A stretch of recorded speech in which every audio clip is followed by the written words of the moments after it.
ફુવાજી, કૃપા કરીને મને છોડી દો, મને ખૂબ જ દુખે છે. મારું નામ સોનલ છે.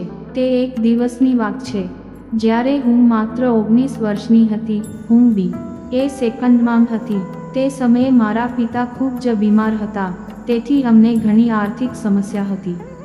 મારા પરિવારે મારા પિતાની સારવાર અને અન્ય જરૂરિયાતો માટે મારા ફુવાજી પાસેથી ઉછીના પૈસા લીધા હતા.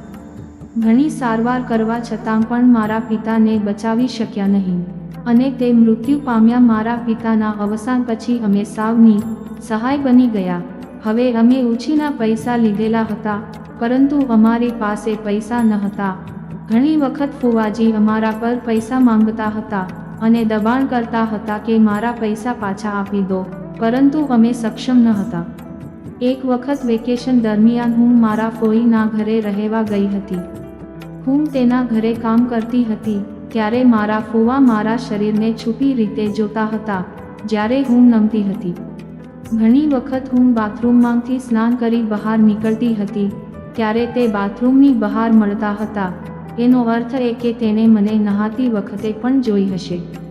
મારા ફુવા 54 વર્ષના છે અને તે આર્મીમાંથી નિવૃત્ત થયો હતો. એક દિવસ મેં મમ્મીને પૈસા વિશે વાત કરતા સાંભળ્યા, તેથી મેં મમ્મીને તેના વિશે પૂછ્યું.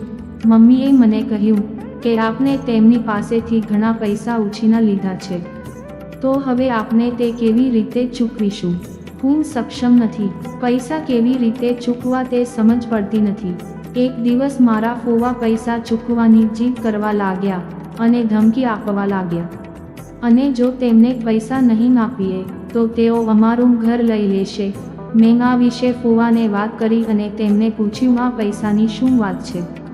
તો તેમને બધું કહ્યું. તો મેં તેમને કહ્યું, જ્યારે મને નોકરી મળશે તો હું તમારા બધા પૈસા આપી દઈશ, ત્યાં સુધી મમ્મીની પાસે પૈસા માંગશો નહીં. તે જ સમયે તેને મને કહ્યું કે તે શું ઈચ્છે છે. તમારા લોકોએ પૈસા આપવાની જરૂર નથી. જો તમે મારી એક શરત સ્વીકારી લો, અને તે શરત એ હતી કે એક રાત હું તેની સાથે વિતાવીશ. હું તેની વાત સાંભળીને ડરી ગઈ. હું ખૂબ જ ઠરી ગઈ હતી. હું તે સમયે ત્યાંથી ચૂપચાપ નીકળી ગઈ, પરંતુ હું આખો દિવસ આ વિશે વિચારતી રહી અને પછી મેં મારી માતાને ચિંતામાં જોઈ. તેથી મેં નક્કી કર્યું કે હું ફુવાની આ શરત સ્વીકારીશ. બીજે દિવસે મેં મારા ફુવાને ધીમા અવાજે હા કહ્યું. તેમણે કહ્યું, તમે આજે રાત્રે તૈયાર રહો. મને એક વિચિત્ર ડર લાગવા લાગ્યો. તે દિવસે ઘરના બધા કોઈ સંબંધીના લગ્નમાં જવાના હતા. મેં બહાનું કર્યું કે મને પેટમાં દુખાવો થાય છે અને હું ઘરે જ રહી. ફુવા પણ લગ્નમાં ન ગયા. હવે ઘરે માત્ર હું અને ફુવાજી એકલા હતા. ફુવાએ મને સાંજે લગભગ 7 વાગે એક પાર્લરમાં મોકલી, જ્યાં મારો સંપૂર્ણ મેકઅપ કરવામાં આવ્યો અને મને આધુનિક ડ્રેસ પહેરાવવામાં આવી.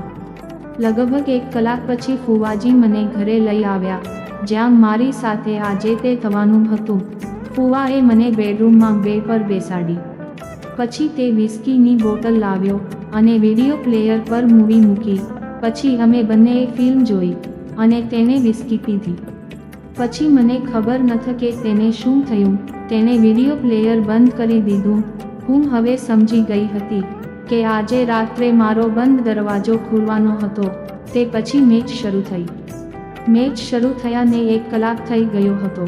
હવે મને આનંદ પણ આવી રહ્યો હતો અને પીડા પણ થઈ રહી હતી. તેને મારી પીડાને અવગણી. હું વેદનામાં હતી. મારી આંખમાંથી આંસુ આવી રહ્યા હતા, પણ તે સમજવા તૈયાર ન હતો. લગભગ 20 થી 30 મિનિટ પછી હું થાકી ગઈ અને વોશરૂમ જવા માટે કહ્યું. હું હિંમત કરીને થોડીવાર પછી વોશરૂમમાં ગઈ.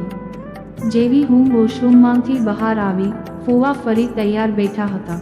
તેમણે મને લગભગ 20 મિનિટ સુધી આ રીતે કર્યું. આ વખતે મને પણ મજા આવવા લાગી. પછી તેઓ આ બધું કરી ત્યાંથી ખસી ગયા અને પોતે બેડ પર સૂઈ ગયા. આ બધું કરતાં કરતાં 3 વાગી ગયા હતા. પછી અમે બંને આવા જ સૂઈ ગયા.